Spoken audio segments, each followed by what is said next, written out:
అందరికీ నమస్కారం. నేను శిరీష. ప్రస్తుతం మనతో పాటు ఉన్నారు ప్రముఖ ఆధ్యాత్మికవేత్త శ్రీ విద్య ఉపాసకులు శ్రీమతి గీతా కుమార్ గారు. అమ్మతో మాట్లాడదాం. నమస్కారం అమ్మా. శ్రీ గురుభ్యో నమః. శ్రీ మాత్రే నమః. నమస్తే అమ్మా. అమ్మా, ఈ రోజులలో చాలా మంది ఇష్టం వచ్చిన టైంకి పూజలు చేస్తూ ఉంటారు, ఇష్టం వచ్చిన టైంకి వ్రతాలు చేస్తూ ఉంటారు, ముహూర్తాలు లేకుండా. కానీ అన్ని ముహూర్తాల కన్నా ఎప్పుడు ఎవరిని అడిగా చెప్పేది బ్రాహ్మీ ముహూర్తంలో చెయ్యండి అని. నిజంగా బ్రాహ్మీ ముహూర్తానికి అంత శక్తి ఉందంటారా? బ్రాహ్మీ ముహూర్తము అంటేనే బ్రహ్మకి సంబంధించింది అంటారు. అంటే బ్రహ్మముహూర్తము లెక్క అది భావిస్తాం మనం. బ్రహ్మ అంటే జ్ఞానానికి సంబంధితమైన దేవుడు, బ్రహ్మ సరస్వతి. ఇక్కడ బ్రహ్మముహూర్తము ఎందుకు దానికి అంత శక్తి అంటే, ఆ టైం ఎలా ఉంటుందంటే పూర్తిగా సైలెంట్ గా ఉంటుంది. 3 గంటల టైం, ఎటువంటి చికాకు ఉండదు, సౌండ్స్ ఉండవు, ఏవి ఉండవు. కేవలం మనకి నేచర్ లో ఉన్న సౌండ్స్ మాత్రమే వినిపిస్తుంటాయి. బాగా అబ్జర్వ్ చేస్తే చాలా ప్రశాంతంగా ఉంటది బ్రహ్మముహూర్తం అనే టైం. ఈ టైం ఏమైపోతుందంటే, ఇప్పుడు తెల్లారేసరికి, ఫస్ట్ తెల్లారిన విషయం చెప్పుకుందాం. మనకు తెల్లారింది, మన అమ్మ వచ్చే, పాలోడు వచ్చే, ఇంట్లో వాళ్ళు లేసే, వాళ్ళు అరిచి వీళ్ళు అరిచి, పిల్లోని స్కూల్కి పంపించాలి, రెడీ చేయాలి, స్నానాలు చేయాలి, ఆ సామాన్లు పీకి, ఇది సౌండ్, సుప్రభాతాలు పెట్టి, టీవీలు పెట్టి, బయట వెహికల్స్ సౌండ్, వాళ్ళు పిలిచే, వీళ్ళు అరిచే, ఈ డిస్టర్బెన్స్ అంతా హెవీగా ఉంటుంది. తెల్లారిన తర్వాత 3 గంటల టైంలో అస్సలు మనల్ని పలకరించిన ఆదురు కూడా ఉండడు. లేచి మనం పూజ చేసుకుంటే అస్సలు డిస్టర్బెన్సే ఉండదు. నాకు ఇష్టమైన టైము, నేను చేసే పూజ ఆ టైంలోనే చేస్తాను. నేను ఏదైనా దీక్ష పెట్టుకున్నా కూడా బ్రహ్మముహూర్తం దీక్షనే. 9 రోజులు పెట్టుకొని 11 రోజులు పెట్టుకొని ఖచ్చితంగా బ్రహ్మముహూర్తంలోనే చేస్తాను. నాకు 5:30కంతా పూజ అయిపోవాలి. అలా అయిపోతే మనశ్శాంతిగా ఉంటుంది. 5:30 దాటినా కూడా మనశ్శాంతి అనిపించదు. అయ్యో లేట్ అయిపోయినా ఇవాళ అనిపిస్తుంది. ఎందుకు అంటే, ఆ టైంలో మనం నేచర్ కి త్వరగా కనెక్ట్ అవ్వచ్చు, త్వరగా కనెక్ట్ అయిపోతాం నేచర్ కి. తర్వాత ఆ టైంలో దేవతలు సైతము పరమాత్మను పూజిస్తూ ఉంటారు. ఇంద్రాది దేవతలు కూడా బ్రహ్మముహూర్తంలో ఆది దంపతులైన పార్వతీ పరమేశ్వరుల్ని కానీ, లక్ష్మీనారాయణని కానీ పూజిస్తూ ఉంటారనమాట. దేవతలు పూజించే టైంనే బ్రాహ్మీ ముహూర్తం అంటాం మనం, బ్రహ్మముహూర్తం అంటాం. అలాంటి దేవతలు పూజించే టైంలో మనం పూజిస్తే భగవంతుణ్ణి మనం ఎంత జల్దీ కనెక్ట్ కాగలం చెప్పు. ఇంకొకటి, బ్రహ్మముహూర్తంలో పూజ చేసేటప్పుడు దేవుడి కోసం చేయాలి పూజ.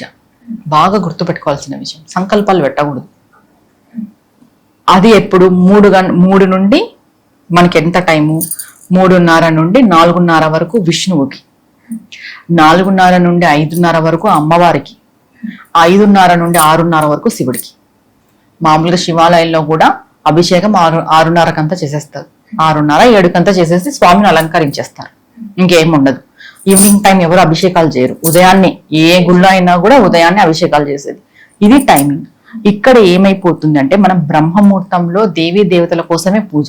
మనం ఏం స్పెసిఫిక్ గా సంకల్పాలు పెట్టాల్సిన అవసరం లేదు. భగవంతునికి తెలుసు మనకి ఏం కావాలో.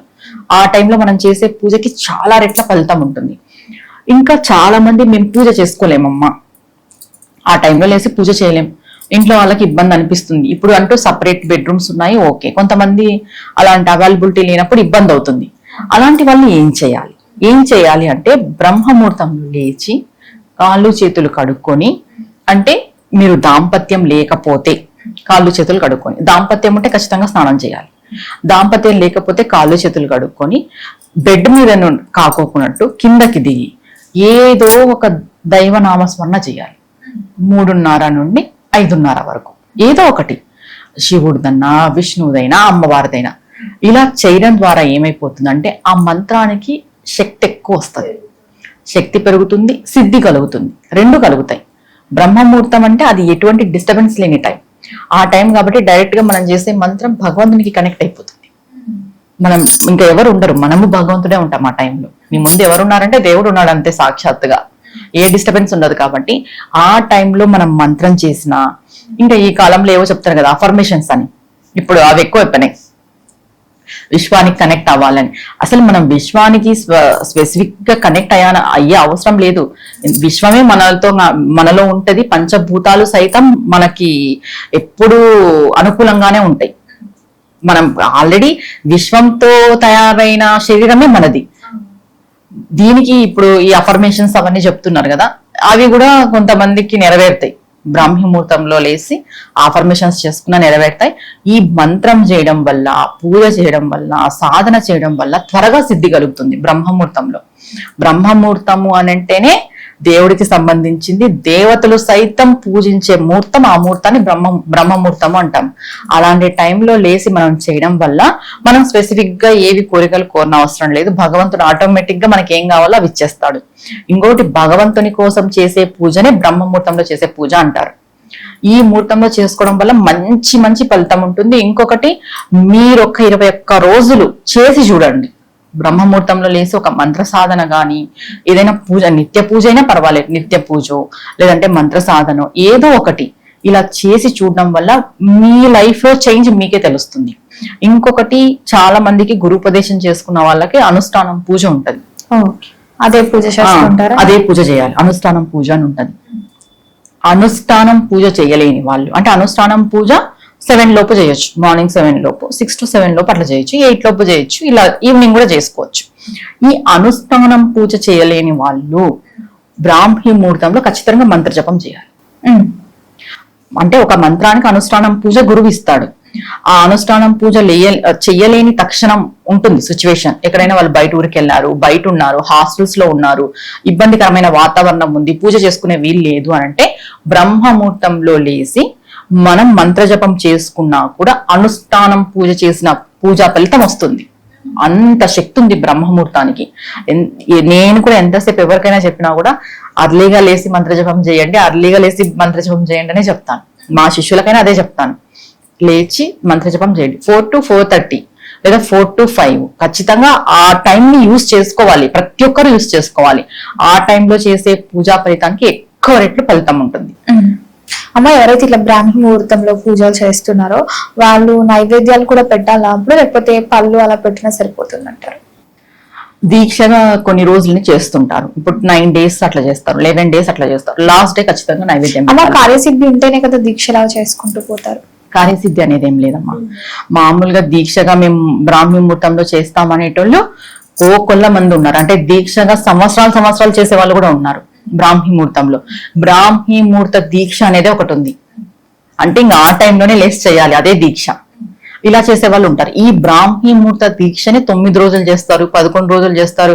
అంటే కొంతమంది ఎవ్రీడే లేయలేరు కదా, అదే టైంకి 3కి 3:30కి లేయలేరు, 5కో 6కో లేస్తుంటారు.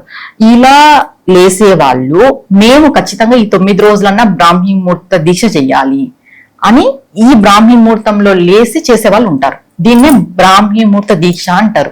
దీన్ని 9 రోజులు చేయొచ్చు, 11 రోజులు చేయొచ్చు, 21 రోజు, 45 రోజులు ఇలా చేయొచ్చు. ఇలా చేసే వాళ్ళు ఏమంటే ప్రతిరోజు పండు, ఫలము, పాలు ఇలా పెట్టుకోవచ్చు. కానీ లాస్ట్ డే అనేది ఘన నైవేద్యం పెట్టాల్సిందే. అప్పుడు మనం కొంచెం అర్లీగా లేసి, మనం ఎవరైతే దీక్షలాగా చేస్తున్నారో పూజ అర్లీగా లేసి మనం అంతా వండుకొని నైవేద్యం ప్రిపేర్ చేసుకొని లాస్ట్ డే సమర్పించి ముగించాలి. ఈ బ్రాహ్మీ ముహూర్త దీక్ష అనేది కూడా ఉంది. ఈ రెగ్యులర్ గా లేయలేని వాళ్ళకి ఇది రెగ్యులర్ గా లేసి మంత్రజపం చేసుకుంటే చాలా మంచిది. 3:30 నుండి 5:30 వరకు లేసి చేసేదే బ్రాహ్మీ ముహూర్త దీక్ష. నువ్వు 4:30కి లేసి 5:30 వరకు చేసేది కాదు. దీంట్లో టైమింగ్ కంపల్సరీ. 3కి లేచి 3:30కి లేసి 6 గంటల లోపు చేసే పూజనే బ్రాహ్మీ ముహూర్త పూజ దీక్ష అంటారు. మళ్ళీ మనం 4:30కి లేస్తాం, 5:30కి లేస్తాం, అది సంబంధం లేదు. ఖచ్చితంగా 3 గంటలకే లేవాలి. 3 గంటలకే లేవాలి. 3 గంటలకి లేచి చేసే పూజనే బ్రాహ్మీ ముహూర్త పూజ, బ్రాహ్మీ ముహూర్త దీక్ష అంటారు. ఇలా డైలీ లేవలేరు కాబట్టి 9 రోజులు, 11 రోజులు, 21 రోజులు, 45 రోజులు దీక్ష పెట్టుకొని లేసి చేసుకుంటారు. ఇలా చేసుకోవడం వల్ల కూడా చాలా రెట్ల ఫలితం ఉంటుంది. చేసిన వాళ్ళకి తెలుస్తుంది, అది చేసుకొని చూస్తే అర్థమవుతుంది. అంటే మాకేం దీక్ష లేదమ్మా, ఒకవేళ దీక్షగా చేసుకుంటే ఎలా చేయాలి అనే డౌట్ వస్తుంది. నిత్య పూజే కాని, ఏదైనా స్తోత్రమే కాని, ఏదైనా నామమే కాని 3 గంటలకు లేచి చేయాలి. ఏదో ఒక నామం, ఏదో ఒక స్తోత్రం, నిత్య పూజని 3 గంటలకు లేసి చేసుకోవడం వల్ల ఒక 9 రోజులు చేసుకుంటామని నియమం పెట్టుకోండి.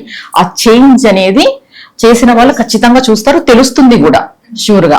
మరి ఇప్పుడు మీరు బ్రాహ్మీ ముహూర్తం గురించి తెలియజేశారు కాబట్టి అందులో ముందుగా మీరు చెప్పారు దేవుడి శరణాగతి కోసం అడగండి, మీరు మంత్రాలు కాకుండా స్పెసిఫిక్ గా ఒక కార్యసిద్ధి కోసం కాకుండా చెయ్యండి అని చెప్పారు. మరి బ్రాహ్మీ ముహూర్తంలో పూజ చేసే వాళ్ళు ఎలాంటి స్తోత్రాలు చదువుకోవచ్చు అంటారు?